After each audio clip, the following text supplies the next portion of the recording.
Revelation 1100. From the 20th of September 1939. Primordial relationship. State of happiness in the afterlife.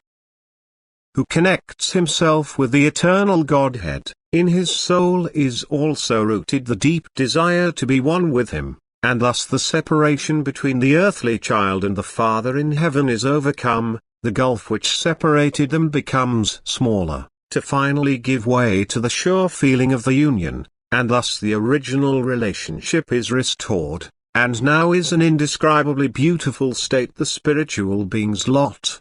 An infinitely happy harmony, which is neither temporally nor spatially limited and therefore a permanent state, embracing everything in infinity.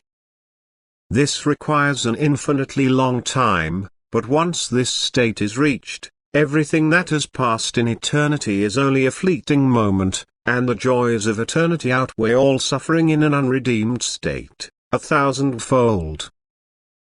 The less man is anxious to create for himself a luxuriant earthly life which satisfies him in every respect, the easier the pilgrimage through the earthly valley will seem to him, and so when he leaves the earthly life, if he has covered it with love, nothing will remind him of the time on earth, and he will only look with compassion on the many erring souls who completely lack the concept of time and who can therefore languish for endless times in the hereafter before the moment of redemption has come for them. Time can pass in the most agonizing self-reproaches in the hereafter, but it can also appear to the being like a single moment, and it is always divine providence, so that the being may pass from the unconscious state into a better, clear spiritual state, recognizing itself and the environment. But the being itself must be active, so that the hour of redemption gives it the legitimate freedom. And so the Father in heaven considers his children in a way that is beneficial for them.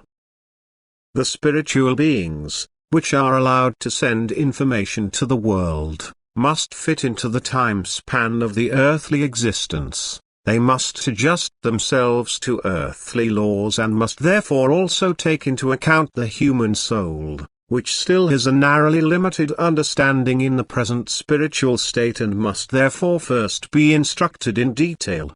An unfinished soul in the hereafter often does not know to distinguish the past, present and future, but the perfected ones have the privilege of having no more concept of time.